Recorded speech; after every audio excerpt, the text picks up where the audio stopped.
Assalamualaikum warahmatullahi wabarakatuh. Halo semuanya, jumpa lagi pada perkuliahan optimasi website dan media sosial pada pertemuan ke-11.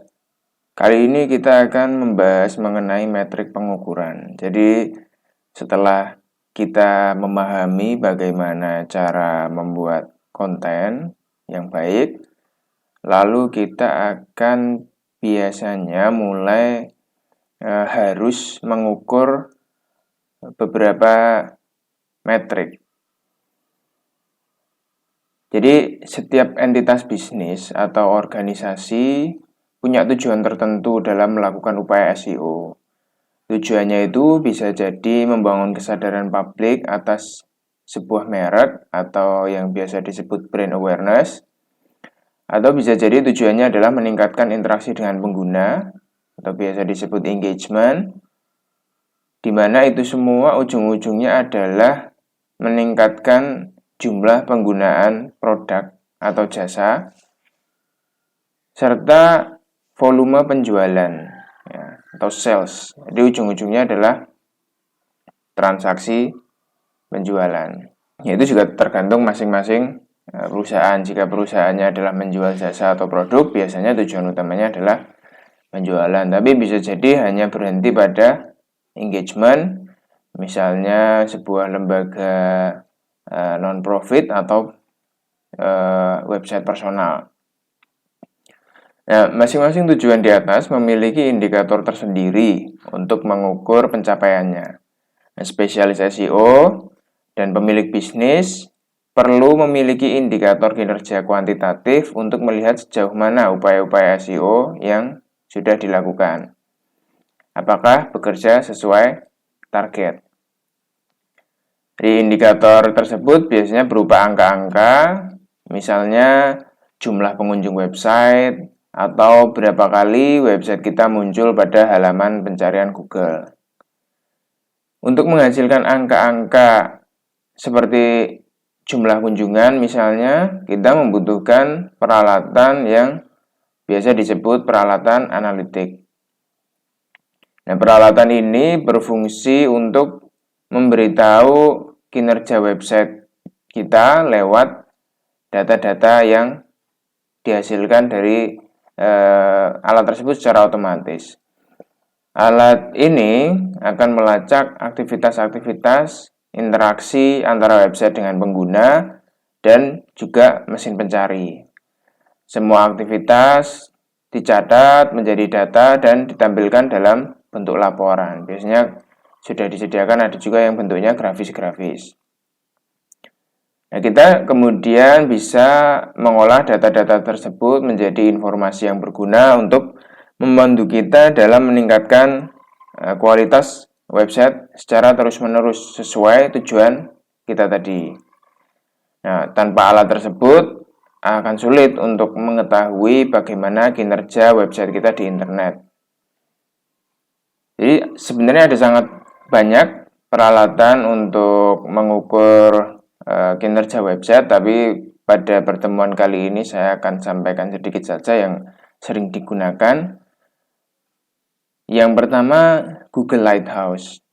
Google Lighthouse adalah alat bantu yang disediakan oleh Google untuk meningkatkan kualitas sebuah aplikasi web.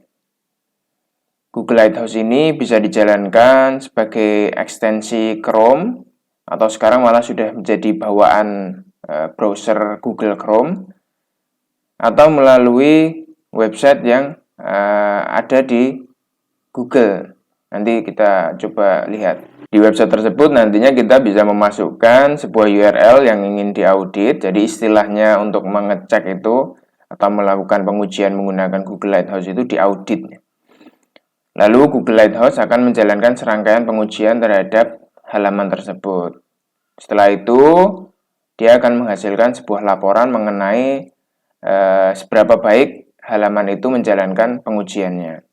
Nah, dari situ kita bisa menggunakan nilai pengujian yang tidak lulus sebagai indikator yang menunjukkan apa yang bisa kita lakukan untuk meningkatkan kinerja web.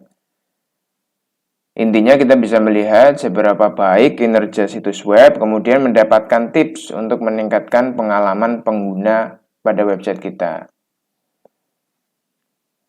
Nah, nantinya setelah dites akan muncul itu nilai-nilainya. Lalu tidak hanya itu, nanti di bawahnya akan ada pemberitahuan mengenai website kita, apa yang kurang, lalu apa yang bisa ditingkatkan. Itu nanti di bawah penilaian itu ada tips-tipsnya pada Google Lighthouse. Jadi standar pengujian pada Lighthouse ini dilandaskan pada namanya Web Vitals. Web Vitals ini adalah sebuah inisiatif dari Google untuk memberikan panduan yang terpadu tentang ciri-ciri penting kualitas sebuah website. Tujuannya adalah memberikan pengalaman pengguna yang luar biasa di web. Itu katanya Google. Nah, intinya Web Vitals ini adalah metrik penting untuk memandu kita membangun situs yang sehat. Ada beberapa indikator dalam Web Vitals, tapi intinya yang umumnya digunakan pada web ada 3, itu yang ada di gambar itu, ada LCP, FID, dan CLS. Apa itu?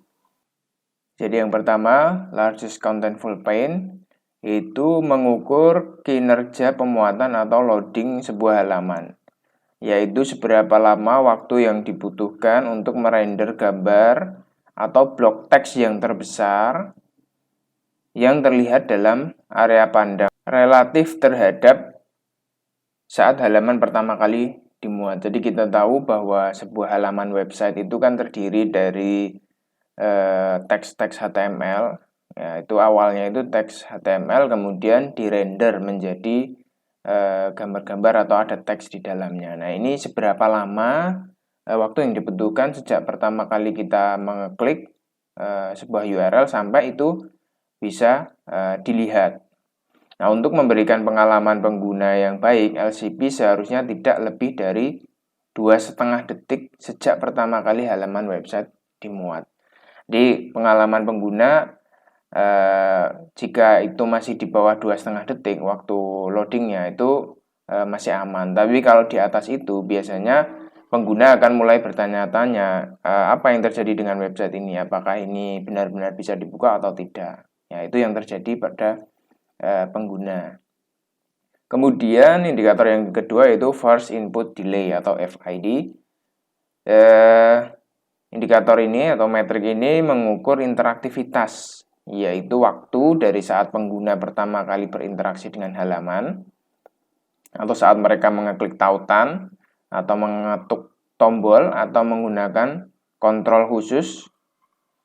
Misalnya di website biasanya ada tombol ya, kalau kita klik itu, hingga saat browser benar-benar mulai memproses menanggapi interaksi itu. Jadi kadang kita kan kalau mengeklik sesuatu di website itu ada yang ada waktu delay-nya ya. Diklik, nanti nunggu sebentar baru bergerak ke misalnya ke halaman berikutnya atau ke view berikutnya. Nah, ini yang disebut first input delay. Seberapa lama delay-nya ketika user menginput sesuatu itu. Baik itu bentuknya klik atau ya event apapun. Nah, untuk memberikan pengalaman pengguna yang baik, sebuah halaman sebaiknya memiliki FID di bawah 100 milidetik. Jadi sangat cepat, harusnya begitu sebuah tombol diklik atau link diklik, dia langsung bergerak menuju ke link tersebut atau tombol tersebut. Tentunya kita kalau mengklik sebuah tombol di website, kemudian websitenya tidak bergerak atau tidak ngapa-ngapain, itu kan kita juga bertanya-tanya, ini kenapa websitenya? Apakah benar-benar merespon atau tidak? Nah, itu yang terjadi pada FID. Kemudian metrik yang ketiga yaitu Cumulative Layout Shift atau CLS. Ini mengukur stabilitas visual. Nah, ini juga berkaitan dengan render tadi. Jadi, kadang pergeseran tata letak terjadi setiap kali elemen yang terlihat mengubah posisinya dari satu bingkai yang dirender ke bingkai berikutnya. Nah, CLS ini adalah ukuran skor pergeseran tata letak terbesar untuk setiap perubahan tata letak yang tak terduga di sebuah halaman website secara keseluruhan. Jadi, ketika web browser merender teks HTML menjadi visual, itu kadang urutannya tidak sesuai dengan halaman yang sudah jadi. Misalnya ada contoh ketika sebuah tombol di render dia sudah terlihat secara visual. Nah, ketika mau diklik sama pengguna, tombolnya itu geser. Nah, itu namanya layout shift. Jadi kadang dia bergerak. Nanti kita akan lihat contoh di videonya. Ini tentu bukan pengalaman pengguna yang baik, terutama ketika melakukan event penting seperti misalnya antara tombol OK dan cancel misalnya. Itu kan bisa jadi sangat merepotkan. Nah, untuk memberikan pengalaman pengguna yang baik, sebuah halaman harus menjaga CLS dengan poin kurang dari 0,1. Nah, ini artinya ketika sebuah halaman dirender, dia tidak berubah-ubah, dia tidak bergerak, udah gitu, langsung jadi seret gitu. Baik, saya akan coba tunjukkan bagaimana caranya mengaudit website menggunakan Lighthouse, Google Lighthouse. Kita bisa mencari sini Google Lighthouse. Nah, di sini.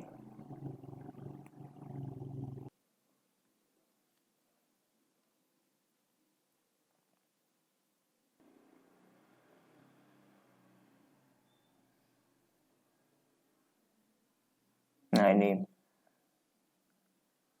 sudah muncul. Jadi di website ini juga kita bisa menggunakan Lighthouse. Ini nanti akan muncul skornya. Lalu ada pemberitahuannya di sini. Prioritasnya mana yang berdampak paling besar. Kita bisa lihat yang lainnya. Lalu saran apa yang mesti kita lakukan untuk memperbaiki websitenya. Ada guide-nya juga di sini. Kita bisa baca. Dan ini teknis ya, sebenarnya ini untuk website developernya, jadi pengembang website yang mestinya akan menangani ini.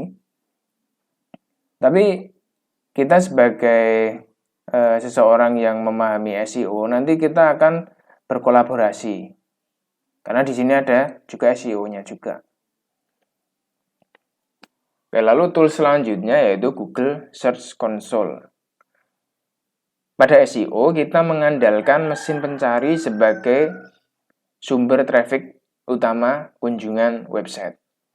Jadi ada beberapa metrik yang bisa kita lihat sebagai indikator kinerja website pada mesin pencari.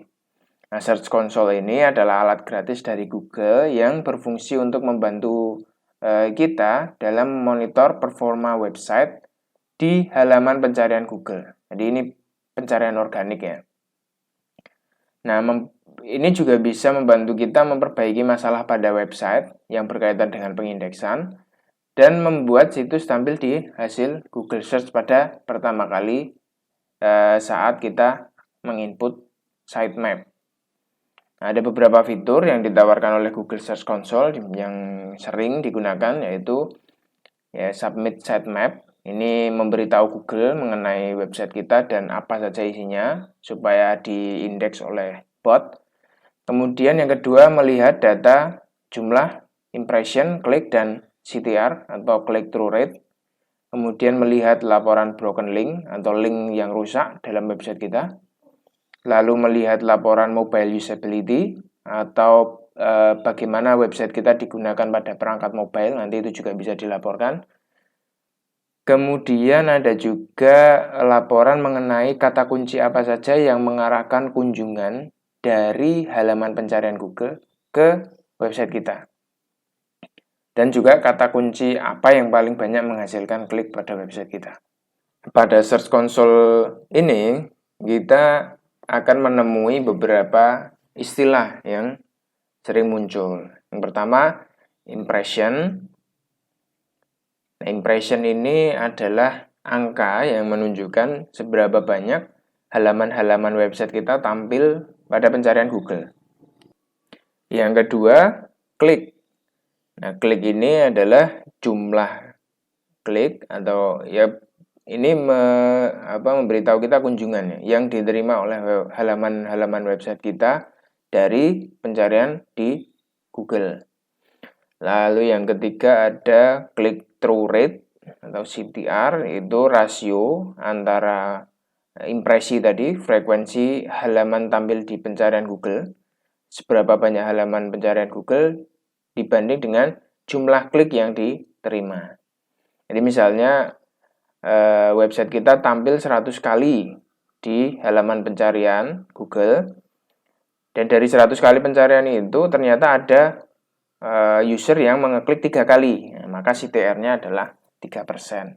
Dan ini nanti diakumulasi kemudian dibuat average CTR atau rata-rata CTR-nya. Nanti itu akan bergerak terus. Jadi nanti semakin tinggi pada umumnya semakin bagus juga, tapi kondisional.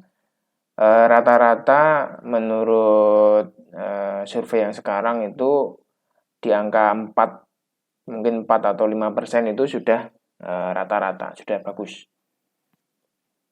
Kemudian position atau average position, ini peringkat halaman-halaman website kita di halaman pencarian. Lalu di bawahnya nanti, ini di bagian sini nanti di bawahnya ada queries ya. Jadi kalimat atau kata kunci di mana website kita muncul pada hasil pencarian. Nah, website kita itu tampil di halaman pencarian karena pengguna itu memasukkan kata kunci apa atau kalimat apa. Itu nanti juga kita akan bisa tahu dari situ. Oke, lalu selanjutnya ada Google Analytics. Ya, Google Analytics yaitu alat dari Google juga yang bisa menampilkan statistik pengunjung situs web. Nah, Google Analytics ini dapat menelusuri pengunjung berdasarkan halaman pengacunya atau dari mana pengunjung itu datang ke website kita. Apakah misalnya dari mesin pencari atau dari iklan atau dari jaringan iklan pay per click, bahkan dari email marketing atau dari link yang ada pada dokumen PDF. Jadi kalau Search Console tadi hanya mendeteksi kunjungan dari Google Search, kalau Google Analytics ini mendeteksi kunjungan dari manapun, lebih lengkap dari Google Search Console. Tapi ini memang beda fungsinya. Kalau ini lebih mengenai website kita dan penggunanya, kalau Google Search Console tadi dengan mesin pencari. Nah, alat ini juga memberikan laporan alat atau gadget apa yang digunakan oleh pengguna ketika mengakses website. Apakah pengguna menggunakan desktop atau menggunakan laptop atau smartphone. Jadi nanti kita bisa tahu berapa banyak pengunjung kita yang menggunakan handphone. Lalu kita bisa melakukan optimasi berdasarkan itu. Kalau misalnya pengguna lebih banyak menggunakan handphone, tentunya kita akan memberikan lebih banyak perhatian pada tampilan yang lebih mobile friendly, itu yang lebih bagus dilihat dari handphone. Itu juga berkaitan dengan perilaku-perilaku lainnya pada pengguna. Selain itu, kita juga dapat mengetahui seberapa lama pengguna berinteraksi dengan website kita. Nah, ini juga bagus ya. Jadi kita bisa tahu pengunjung ini lama atau sebentar saja mengunjungi website kita dan seberapa lama gitu. Nah, intinya Piranti Analytics ini membantu kita memahami pengguna sehingga kita dapat memberikan pengalaman yang lebih baik melalui website kita. Jadi ada juga istilah-istilah yang digunakan pada Google Analytics ini yang sering muncul ini. Di halaman awal kita bisa lihat ini ada pengguna atau user. Ya, pengguna ini adalah pengunjung website kita. Nanti seberapapun banyaknya halaman yang dikunjungi itu dihitung satu user karena yang dimaksud pengguna di sini adalah unique user. Jadi pengguna yang unik. Kemudian yang kedua itu sebelahnya ada sesi atau session. Itu waktu di mana user sedang aktif di website kita. Biasanya diukur dalam waktu 30 menit. Jadi ketika user berada di website kita lebih dari 30 menit itu dihitung satu sesi. Kemudian page view. Page view ini adalah berapa kali sebuah halaman web dimuat di browser. atau dibuka oleh pengguna. Nah, jadi page view ini selama bertahun-tahun digunakan sebagai metrik yang menentukan penilaian website. Namun kita perlu memperhatikan pengguna yang kembali lagi. Nah, waktu yang dihabiskan pengguna pada sebuah halaman dan interaksi pengguna. Nah, ini page view kan seberapa banyak sebuah halaman itu dilihat ya, artinya halaman itu kan pasti dibutuhkan atau disukai. Nah, itu kadang jadi penilaian juga. Nah, tapi kita juga nggak cuma berhenti di situ, tapi kita juga nanti lihat apakah sebuah halaman itu banyak dikunjungi, tapi waktunya sebentar atau lama. Kita bisa lihat lagi di situ. Kemudian ada lagi istilah bounce rate ya. Jadi bounce rate ini kejadiannya seperti ini. Ketika pengunjung membuka situs tanpa mengeklik apapun, yaitu namanya bounce rate atau dia seperti memental gitu. Masuk tanpa mengeklik apapun, dia keluar lagi atau di close. Nah, ini kita bisa lihat seperti seseorang yang masuk ke sebuah toko untuk melihat-lihat barang, lalu keluar lagi tanpa melihat barang-barang lainnya. Nah, jadi berarti apa istilahnya?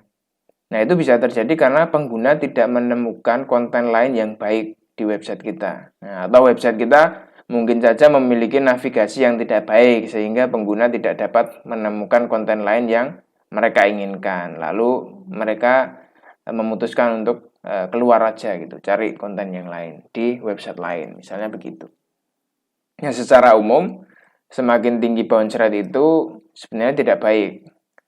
Namun, tidak ada patokan pasti untuk bounce rate karena itu tergantung model bisnis dan industrinya. Nanti ada di Google itu, cari saja rata-rata bounce rate itu, nanti setiap industri ada sendiri benchmarknya. Nah, tapi secara umum bounce rate yang baik itu di bawah 30% ya. Meskipun 50% itu masih terhitung sebagai rata-rata. Namun jika bounce rate mencapai 80% atau lebih, maka kita perlu cari tahu kenapa pengguna itu langsung keluar ketika mengunjungi website kita. Google menggunakan bounce rate sebagai salah satu penilaian karena mungkin itu berkaitan dengan bagaimana pengalaman pengguna pada website kita. Ada beberapa tips untuk mengurangi bounce rate. Yang pertama jelas buat halaman yang cepat. Jadi ketika halaman itu lambat, bisa jadi setelah pengguna mengunjungi website, dia akan keluar lagi karena lambat. Nggak bisa ngelihat kontennya. Kedua, jangan sambut pengguna dengan iklan. Nah, ini berpengaruh juga. Yang ketiga, beri pilihan artikel yang relevan. Nah, ya, memberikan rekomendasi yang berhubungan dengan kontennya. Misalnya di bawah konten itu kita kasih link yang menuju konten lain yang berhubungan. Kemudian buat navigasi yang jelas. Lalu ada lagi time on page. Nah, istilah time on page ini adalah berapa lama waktu yang dihabiskan pengunjung pada sebuah halaman. Nah, jika terlalu sebentar, maka mungkin bagian awal kontennya kurang menarik sehingga tidak bisa membuat pengguna bertahan untuk melihat konten-konten selanjutnya. Atau judulnya tidak sesuai dengan isi atau kan kita belajar kemarin inverted pyramid ya. Ketika pengguna mengeklik konten yang judulnya menunjukkan sebuah topik, tapi di dalam kontennya itu tidak sesuai, maka dia bisa jadi tidak mau berlama-lama di situ karena informasi yang dia cari tidak ada. Nah, kemudian penyebab lainnya bisa jadi adalah load halaman yang terlalu lama, maka pengguna langsung pergi. Di samping item-item itu semua ya, tapi tidak ada patokan yang pasti sebenarnya atau rumus-rumus berapa angka yang tepat untuk menjadikan website kita menjadi nomor 1 di halaman pencarian. Indikator-indikator di atas hanyalah informasi mengenai bagaimana pengguna berinteraksi dengan website kita.